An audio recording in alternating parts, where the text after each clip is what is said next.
Hey y'all, welcome to episode 2 of Trailer Park Angel. I'm so happy you're here to join me for another glorious train wreck of low-budget magic. This is Trailer Park News at its finest. Today, I'm going to be sharing a chapter from my book. But first, we have to pick up where we left off, with our beloved gardener and neighbor, Miss Millie. If you listened to my first podcast, I told you that I was going to come back with another story, and it starts with me sitting out on my deck, minding my business, halfway through a Publix veggie sub with fried pickles. And oh Lord, I look up just in time to see Miss Millie raking leaves way too close to the canal. I thought to myself, what is she doing now?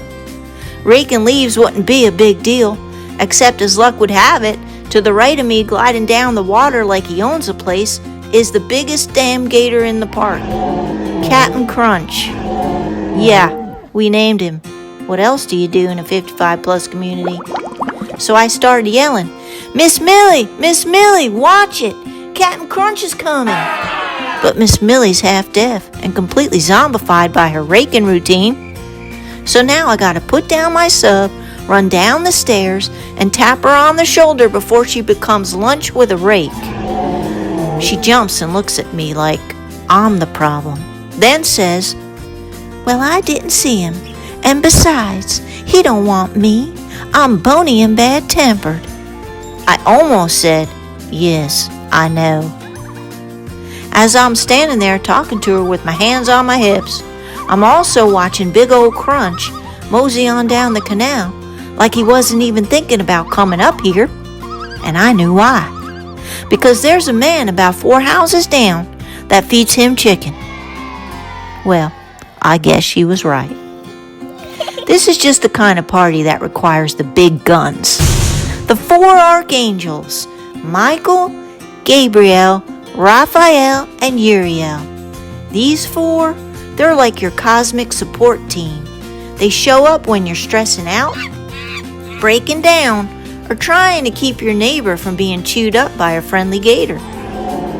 This next part comes straight out of chapter 5 of my book. Here's the part I wrote. At some point in all this, I started wondering about angels. And just to be clear, I'm not talking about Hallmark cherubs with curly hair and harps. I mean the kind of angels that don't care if you're eating Cheez-Its in bed at 2 a.m. The ones who show up when things get messy and real. I call them the 4. The archangels who seem to show up the most, especially when things start falling apart.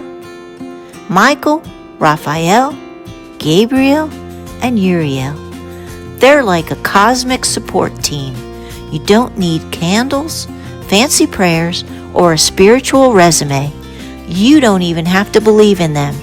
They'll still show up. So yeah, I guess you could say I'm spiritual, but I'm also still swearing, still snacking, and still running down the stairs in flip-flops, trying to save my neighbors from reptiles. And that's the kind of spirituality I understand. Hey, thanks for listening. And until next time, watch out for Captain Crunch. You never know, he could sprout wings and start flying. I'll be back with another episode real soon. Bye!